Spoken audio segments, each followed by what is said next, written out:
بسم الله الرحمن الرحيم. فاتحة. بسم الله الرحمن الرحيم.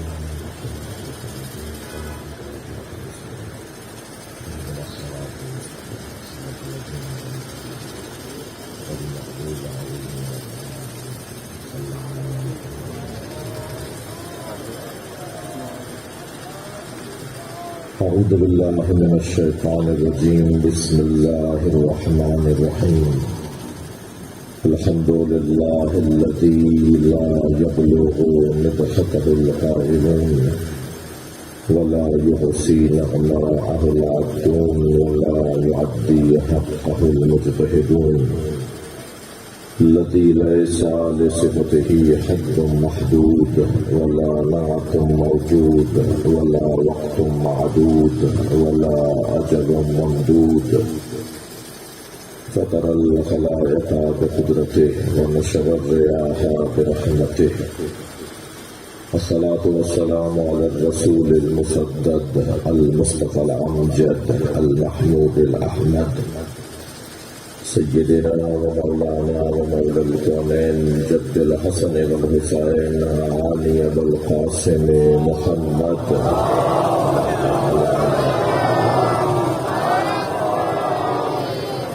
وآله الطيبين الطاهرين المعصومين الذين قال الله إنما يريد الله ليذهب عنكم الرجس أهل البيت ويطهركم تطهيرا.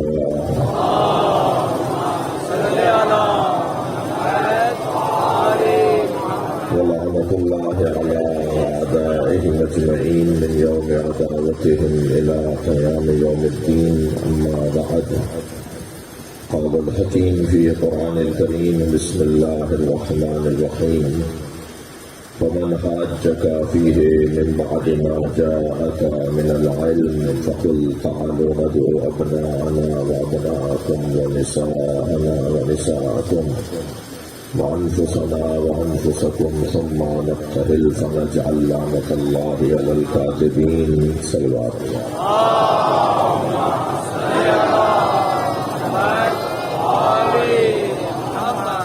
سورہ مبارکہ آل عمران کی 61ویں آیت. اس آیت میں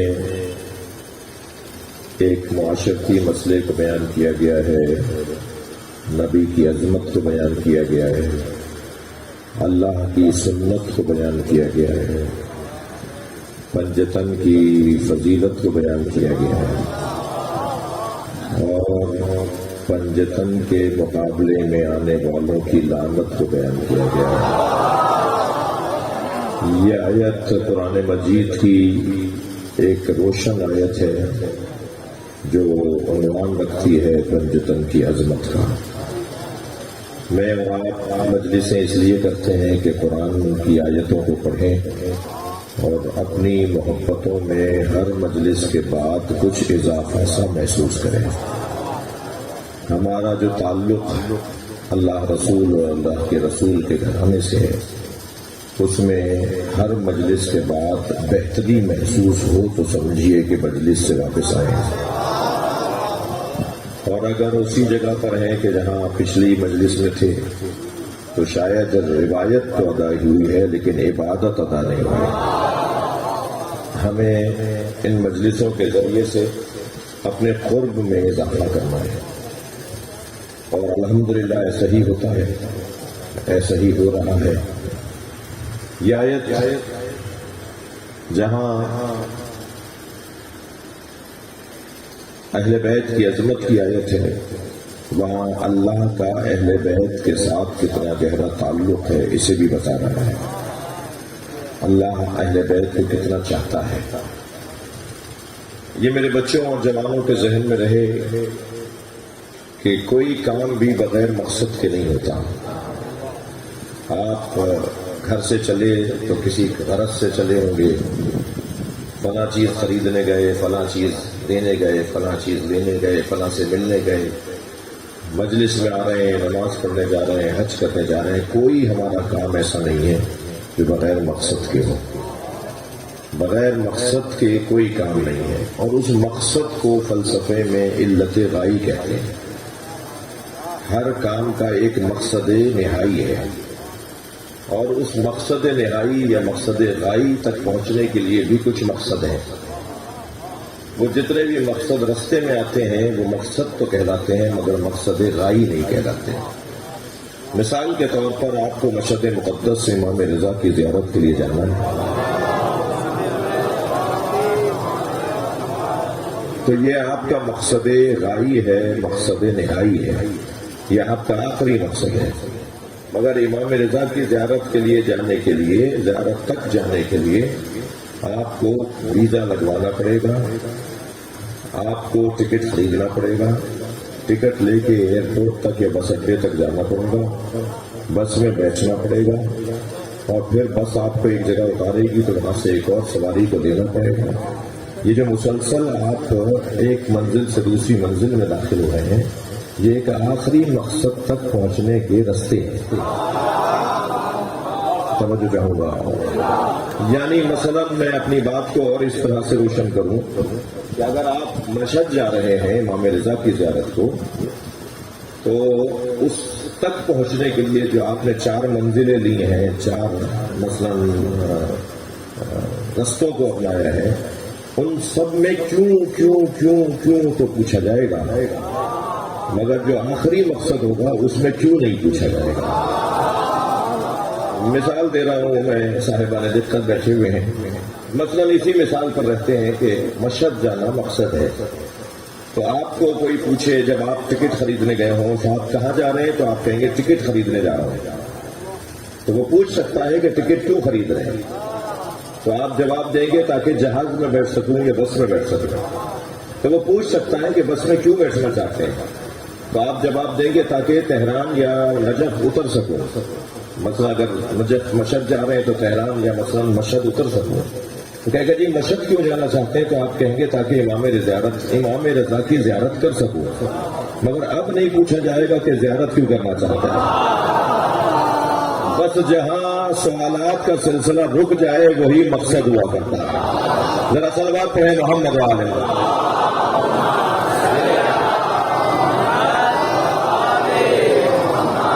اگر مجھے اور آپ کو یہ جاننا ہے نا کہ ہمارا مقصد کیا ہے، تو ایک کسوٹی یہ ہے، فلسفہ آپ کے سامنے پڑھا ہوں میں اس وقت، ایک کسوٹی یہ ہے کہ جہاں کیوں کیوں کیوں کیوں کا سلسلہ رک جائے وہی مقصد ہے۔ مثلا پوچھا جا سکتا ہے کہ وضو کیوں کر رہے ہیں، تو کہا جائے گا نماز پڑھنے کے لیے۔ مثلا پوچھا جائے کہ نماز کیوں پڑھ رہے ہیں، تو جواب دیا جائے گا اللہ کا قرب حاصل کرنے کے لیے۔ اب نہیں پوچھا جائے گا کہ اللہ کا قرب حاصل کیوں کرنا چاہتے ہیں۔ ایک اور صلوات نبی کی ذات پہ دیا کریں۔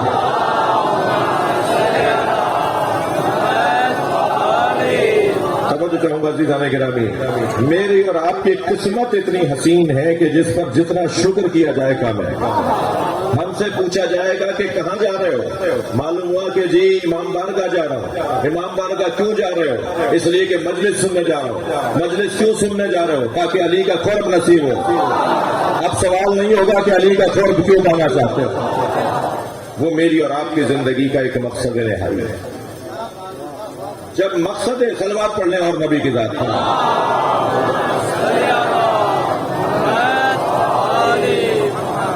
خوش قسمتی ہے میری اور آپ کی کہ ہمارے ذہن میں ہمارا مقصد نہائی ہے۔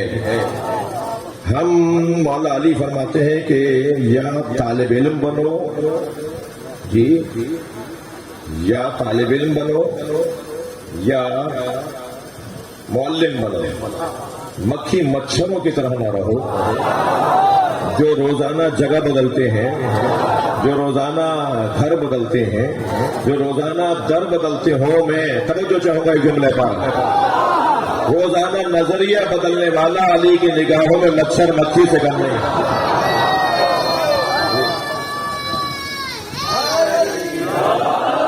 روزانہ نظریہ بدلنے والا کوئی اور ہے۔ میں اور آپ جس دروازے پر بیٹھے میرا جملہ محسوس کیجیے گا، ہم جس دروازے کے مرید ہیں نا، وہ زمانے کو موڑ کر نہیں دیکھتے، موڑ کر دیکھتے ہیں۔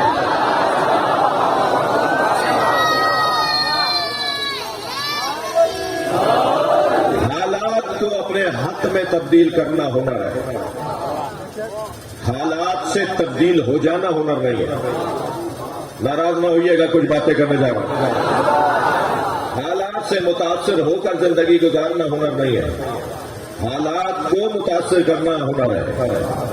یہ جو صاحب العصر کے ماننے والے ہوں وہ زمانے کا رونا نہیں روتے، جو امام زمانہ کے ماننے والے ہوں وہ زمانے سے متاثر نہیں ہوتے۔ دیکھیے یہ انسان کی ایک بڑی کمزوری ہے کہ وہ حالات کا اثر لیتا ہے۔ اگر ہمیں شدید بدبو آ رہی ہو تو خود بخود سر میں درد شروع ہو جائے گا یا الٹی ہو جائے گی۔ یہ میں سامنے کی بچوں کی مثالیں دوں گا نا، اگر شدید قسم کی بدبو آ رہی ہو تو ایک مرتبہ یا سر میں درد شروع ہو جائے گا یا قے آنا شروع ہو جائے گی، الٹی آنا شروع ہو جائے گی۔ تو پہلے تو طبیعت ٹھیک تھی، یہ کیا چیز کیا ہوا ہے کہ جو آپ کو الٹی آ گئی؟ یہ کیا ہوا جو سر میں درد شروع ہو گیا؟ تو آپ جواب دیں گے اثر لیا ہے ہم نے بدبو کا، شدید قسم کی بدبو کا اثر ہو گیا۔ ایسا ہی ہے، مثلاً آپ نے کچھ ظلم ہوتا ہوا دیکھا، کسی کے ساتھ زیادتی ہوتے ہوئے دیکھی تو آپ کو رونا آ گیا۔ یہ جو آپ کی آنکھوں میں آنسو آ گئے، یہ جو آپ کا دل ٹوٹا، دقت ہے، یہ آپ نے اس کا اثر لیا ہے۔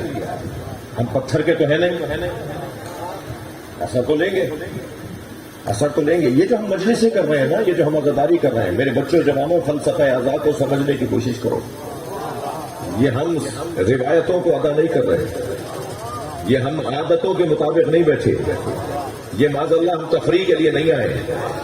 میں گزشتہ 3 سال سے پکار رہا ہوں کہ مجلسوں میں موبائلوں کو بند کروائیں۔ یہ صرف اسی سال سے نہیں کہہ رہا ہوں کہ یہ لائف مجلس سے رکوائیں، یہ موبائل بند کروائیں، میں 3 سال سے پکار رہا ہوں۔ اور اس کی ایک وجہ یہ ہے کہ کیا آپ کو امام حسین کے حرم میں موبائل لے جانے دیتے؟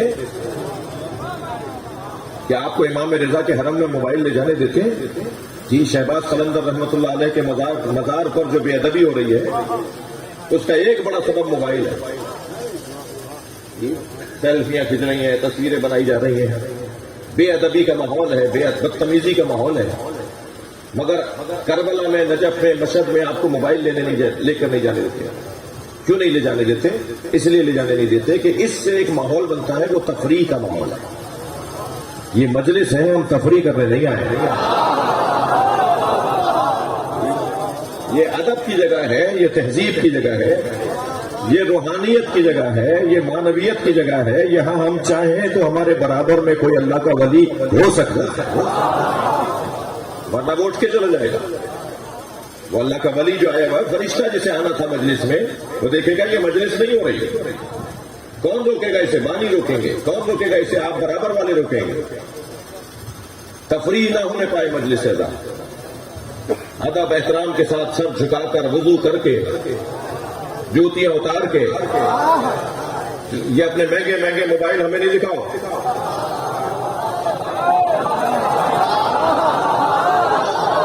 ہم تو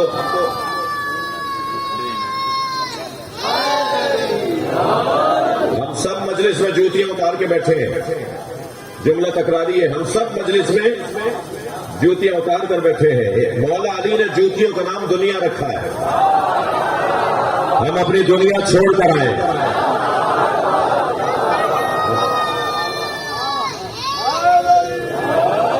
جب بڑے نہیں لگائیں گے تو بچہ ہی ڈیوٹی دے گا۔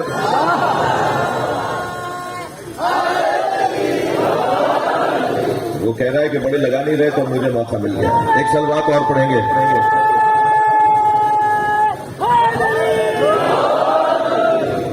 نئے شیعہ جن اور نعرے لگا رہے ہیں، ایک اور سلوات نبی کی ذات ہے۔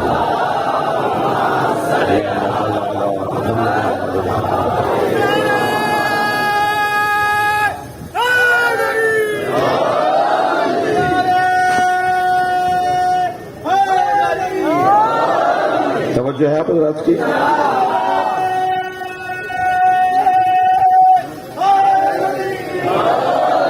بات آگے بڑھیں۔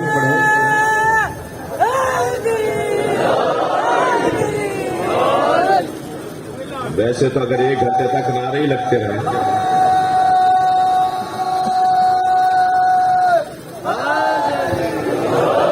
بھائی اب گلوں کا مظاہرہ نہیں کریں۔ مل کر ایک صلوات پڑھ لیں.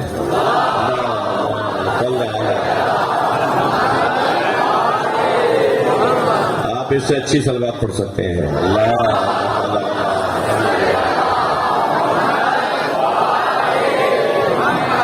بات آگے بڑھے. دیکھیے ہم انسان ہیں, پتھر کے بنے ہوئے نہیں ہیں. ہم اثر لیتے ہیں, متاثر ہوتے ہیں, ماحول کا اثر ہم پر چڑھتا ہے. تو آپ کیا کریں کہ اچھا دیکھیے بڑے بڑے لوگوں نے ماحول کا اثر لیا ہے جی, بڑے بڑے لوگوں نے نام اثر لیا ہے. میں اگر بڑے بڑے لوگوں کا نام بتاؤں گا تو کچھ چھوٹے لوگوں کو پریشانی ہو جائے گی جی. تو وہ میں نام نہیں لے رہا, آپ خود ہی دیکھیے گا کہ کون بڑے بڑے ہیں. تو بڑے بڑے لوگوں نے اثر لیا ہے. لیکن آپ دیکھیے کہ آپ ذرا دیکھیے پورا ماحول بت پرستی کا. حضرت ابراہیم کے زمانے کا پورا ماحول بت پرستی کا, اور اس حد تک بت پرستی راسخ ہو چکی تھی, گھروں میں گھس چکی تھی کہ خود حضرت ابراہیم کے چچا آزر کارخانہ لگاتے ہیں بت بنانے کا.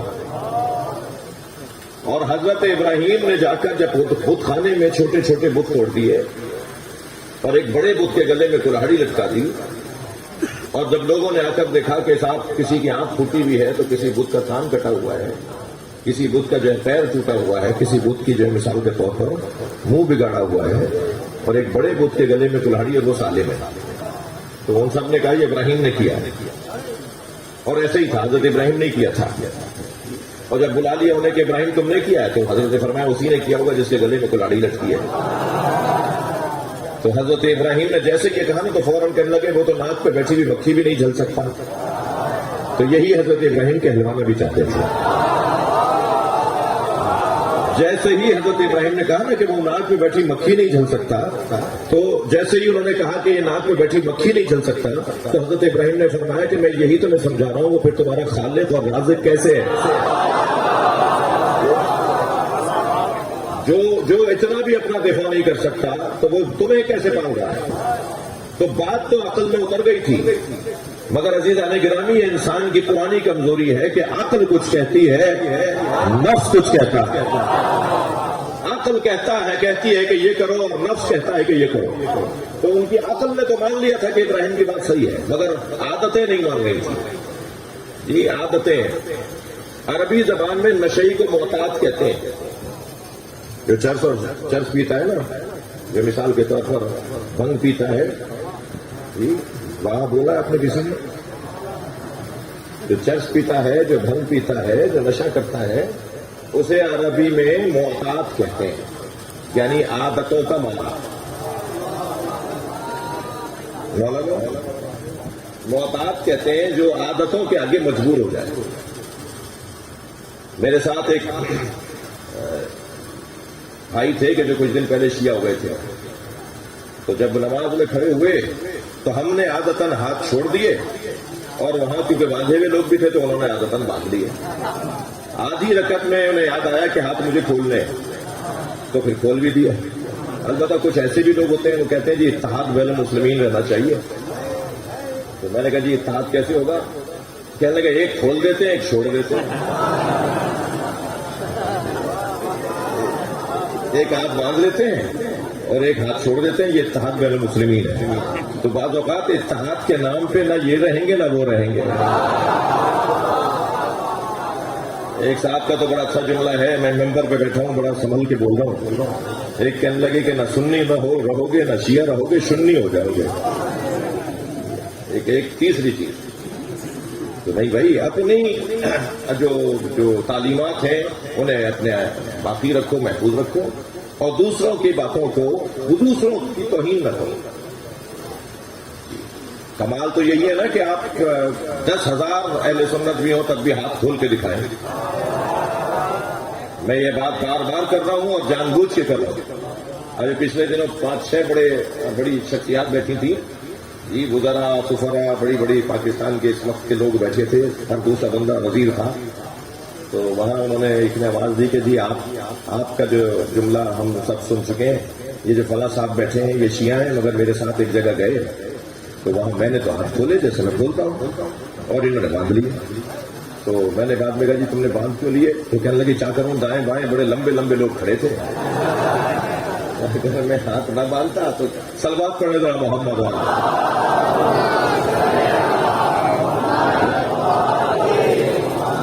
تو وہاں گفتگو یہ ہوئی کہ جی آپ کا کلپ ہم نے سنا تو ہم ایک دوسرے کو بھیجتے ہیں، وہ کہنے لگے ہم ایک دوسرے کو بھیجتے ہیں کہ شہنشاہ نقوی کیا کہہ رہے ہیں۔ تو میں نے یہ جملہ کہا تھا کہ مجھے وہ سنی بہت اچھا لگتا ہے جو لاکھوں شیعوں میں ہاتھ باندھ کے نماز پڑھتا ہے، کربلا میں، مشہد میں، نجف میں، حرم حضرت معصومہ میں لاکھوں شیعہ جماعت میں نماز پڑھ رہے ہوتے ہیں یا کھڑے ہوئے نماز پڑھ رہے ہوتے ہیں، وہ ہاتھ باندھے ہوئے 4-6 بھی نظر آ رہے ہوتے ہیں۔ واللہ مجھے بہت اچھا لگتا ہے، مگر اتنا ہی وہ شیعہ برا لگتا ہے جو 4 سنیوں میں ہاتھ باندھ لیتا ہے، پشیمان ہے، نادم ہے، گھبرایا ہوا ہے، ڈرا ہوا ہے۔ گفتگو میں یہ کر رہا ہوں کہ ماحول کا اثر لینا، حالات سے متاثر ہونا، یہ کمزور انسان کی علامت ہے۔ وہ انسان بہت کمزور ہے۔ میں نے دیکھے بھائی بہت سارے لوگ جو 2 سال امریکہ ہو کر آتے ہیں، جب واپس آتے ہیں تو سندھی بھی توتلے ہو کر بولتے ہیں، منہ ٹیڑھا کر کے اپنی زبان بول رہے ہوتے ہیں۔ بھائی تمہیں کیا ہو گیا؟ تم انگریزی بول لو یا تو پوری طرح یا سندھی بول لو، بول سندھی رہے ہو، لہجہ انگریزوں کا ہے۔ کیا نہیں میں 2 سال سے وہاں، جو یہاں تم 25 سال سے تھے، 25 سال سے تم یہاں تھے، وہ تم نے بھلا دیا، 2 سال کا اثر لے لیا۔ یہ انسان کی کمزوری ہے، توجہ دلا رہا ہوں آپ کو۔ انسان اپنی اس کمزوری کو دور کرے، اثر لینا بھی ہے، توجہ چاہوں گا تو وہ اثر لینا ہے جو آسمانی ہو، قرآنی ہو، الہی ہو، للہی ہو، حیدری ہو۔ جو اثر لینا ہے وہ لینا ہے، جو اثر نہیں لینا وہ نہیں لینا ہے۔ تو مجھے پہلے طے کرنا ہے کہ کون سا اثر مجھے لینا ہے اور کون سا اثر مجھے نہیں لینا۔ توجہ چاہوں گا جی، توجہ۔ حضرت ابراہیم کے تو اپنے گھر میں بت بنتے ہیں بھائی، کارخانہ ہے چچا کا۔ اپنے گھر سے میری مراد خدا نخواستہ یہ نہیں کہ حضرت ابراہیم کا گھر، آپ چاچا تایا کے گھر کو اپنا گھر کہتے ہیں نا۔ پالا تھا انہوں نے، حضرت ابراہیم نے تو ان کے چچا آزر نے پالا تھا، تو پالنے والے کو اب کہہ کر قرآن نے یاد کیا ہے، والد نہیں تھے۔ صلوات پڑھنا محمد والد۔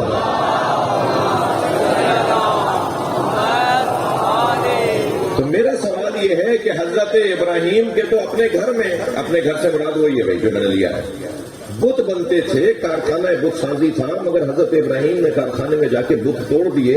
معلوم یہ ہوا کہ جو وہاں سے اثر لے کے آیا ہو اسے یہاں کا اثر متاثر نہیں کرتا۔ اب میں اور آپ جس دروازے سے جڑے ہوئے ہیں، جس گھرانے سے جڑے ہوئے ہیں، وہ وہاں سے اثر لے کر آئے۔ کمال یہ ہے کہ آپ اثر ڈالیں، اثر قبول نہ کریں۔ کمال اس گھرانے کا یہ ہے کہ آپ جہاں جائیں، یعنی یہ گھرانہ جہاں جاتا ہے اثر چھوڑ کر آتا ہے، اثر لیتا نہیں ہے۔ مجھے ابھی ایک منزل اور آگے آنی ہے۔ اس گھرانے کا کمال یہ ہے، اور اس گھرانے کی تعلیم اپنے چاہنے والوں کو یہ ہے کہ اثر لینا نہیں، اثر چھوڑنا۔ پہلے اتنے مضبوط ہو جاؤ۔ کیا کہا ہے حدیث نے؟ حدیث کہتی ہے الحکمت ضالۃ المؤمن، الحکمت ضالۃ المؤمن اینما وجدہا اخذہا۔ حکمت مومن کی کوئی بھی چیز ہے، علم مومن کی اپنی چیز ہے، جہاں سے ملے لے لو۔ تو کہنے لگے جی ہم تو فلاں جگہ گئے تھے تو یہ اثر ہو گیا، نبی نے فرمایا تھا کہ علم آپ کی اپنی چیز ہے، جا کے لے لو، ہم لینے گئے تو ہمارے پر اثر ہو گیا۔ 2 بچوں کو میں جانتا ہوں جو شیعہ گھرانے میں پیدا ہوئے، اس وقت قادیانی ہو گئے۔ جب میں نے ان کے ماں باپ سے پوچھا کہ آخر وجہ کیا ہے، تو کہا یہ لندن میں پڑھنے کے لیے گئے تھے، وہاں ان کے سارے دوست قادیانی تھے اور یہ ان کی سنتے رہے، ہماری نہیں سن رہے تھے۔ تو میں نے کہا جی آپ کا قصور ہے، آپ نے پہلے انہیں پکا مومن بنایا ہوتا۔ بھائی یہ جو حدیث کہہ رہی ہے نا کہ الحکمت ضالۃ المؤمن، حکمت مومن کی کوئی بھی چیز ہے، علم مومن کی اپنی کوئی بھی چیز ہے، جہاں سے ملے لے لو۔ تو اب بڑے سج کے ہمارے آج کا جوان کہتا ہے کہ جی صاحب وہ انگریزوں سے پڑھنے میں کیا مسئلہ ہے، وہ قادیانیوں سے اور وہ مثال ہندوؤں سے پڑھنے میں کیا مسئلہ ہے۔ ہم باطن کہہ رہے ہیں کوئی مسئلہ نہیں، پڑھو ان سے جا کر، مگر پہلے مومن ہو جاؤ تاکہ وہ تمہیں پڑھائیں نہیں، وہ تمہیں کیمسٹری اور فزکس اور میتھ کو پڑھائیں مگر اپنا عقیدہ نہ پڑھائیں۔ تم پہلے پر مضبوط مومن بن جائے۔ تو اگر مومن بن گئے تو پھر ہمارے اوپر اثر نہیں ہوگا، بلکہ ہم اثر چھوڑ کر آئیں گے۔ جتنے بھی اہل بیت کا مقام تو بہت بلند ہے، انبیاء کرام، اہل بیت عصمت و طہارت، یہ سب وہاں سے آئے ہیں، لہذا یہ وہاں کا اثر لے کر آئے، یہاں متاثر نہیں ہوں گے۔ اب میں بہت دیر لگا دی میں نے آپ کو ایک دو مصرے سنانے کے لیے۔ علامہ اقبال نے نسخہ دے دیا ہے کہ کیا کریں کہ ہم مغرب کا، یورپ کا، سمندر پار ممالک کا، پاکستان کے اندر موجود بسنے والے مختلف رنگوں کا اثر نہ لیں۔ کیا نسخہ ہے؟ کیا کریں کہ ہم پر اثر نہ ہو بلکہ ہم ہی اثر ڈالتے رہیں، یا کم سے کم اپنے آپ کو بچائے رکھیں۔ ہم کسی کو کچھ تبدیل نہ کر سکیں تو یہ بھی صحیح ہے، لیکن ہم کسی سے سن کر تبدیل ہو جائیں، یہ خطرناک ہے۔ تو کیا کریں؟ علامہ اقبال نے دو مصروں میں ہمیں نسخہ دے دیا ہے۔ علامہ اقبال فرماتے ہیں، خیرہ نہ کر سکا اسے جلوے دانش فرہنگ۔ جی جرمنی گئے تھے نا، فرانس گئے تھے نا علامہ اقبال، آج بھی وہاں ان کی یادگاریں موجود ہیں جہاں وہ ٹھہرے تھے۔ جی فرہنگ یعنی مغرب، یورپ۔ فرمایا خیرہ نہ کر سکا اسے جلوے دانش فرہنگ، یعنی وہاں رہے مگر وہاں کا اثر نہیں لیا۔ وہاں پڑھنے گئے تھے، پڑھ کر آئے، وہاں سے علم لے کر آئے، تہذیب لے کر نہیں آئے۔ وہاں سے علم لے کر آئے، بے حیائی لے کر نہیں آئے۔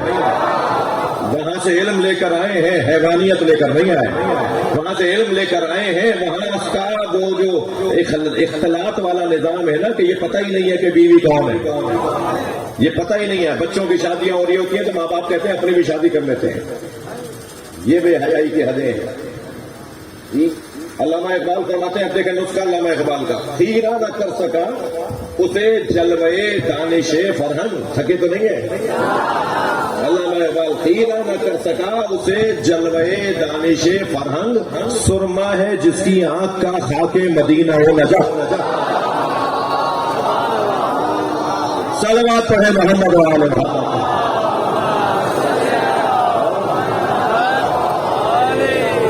پہلے اپنی آنکھوں میں مدینہ اور نجف کا سرما لگا لو، پھر تمہیں سوائے نبی اور علی کے کچھ نظر ہی نہیں آئے گا۔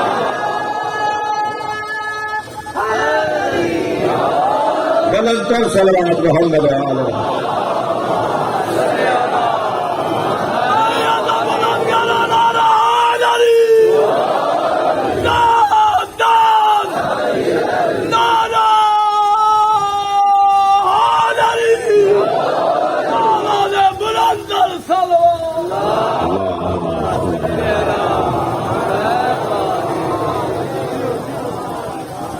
یہ جو گھرانہ ہے جن کے دروازے پر ہم بیٹھے ہیں، یہ اثر لینے والے نہیں ہیں، اثر چھوڑنے والے ہیں۔ اور آپ کو اور مجھے ان کی تعلیم بھی یہی ہے کہ خود کو مضبوط بناؤ۔ جی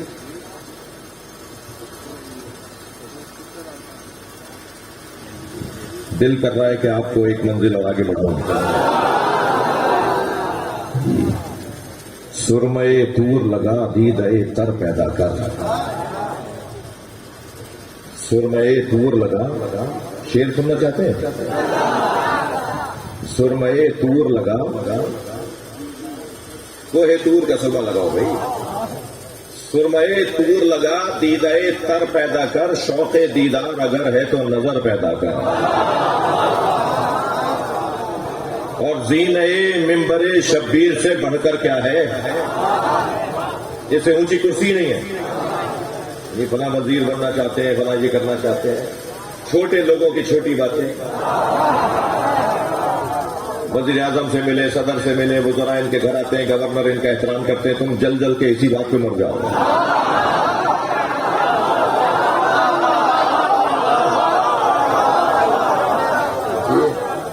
اور پھر آرزو ہے کہ صاحب ان کے پیچھے کون ہے اور یہ کیا چاہتے ہیں۔ اور ہمارے والے بھی جو ٹھنڈے کمروں میں بیٹھ کے تبصرے کر رہے ہوتے ہیں، وہ کہتے ہیں جی انہیں وزیر بننا ہے، انہیں اسلامی نظریاتی کونسل کا چیئرمین بننا ہے۔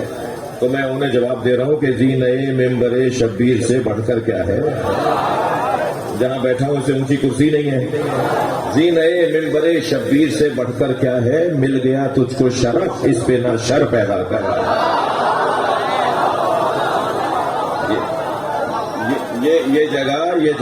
یہ جگہ خیر پھیلانے کی جگہ ہے۔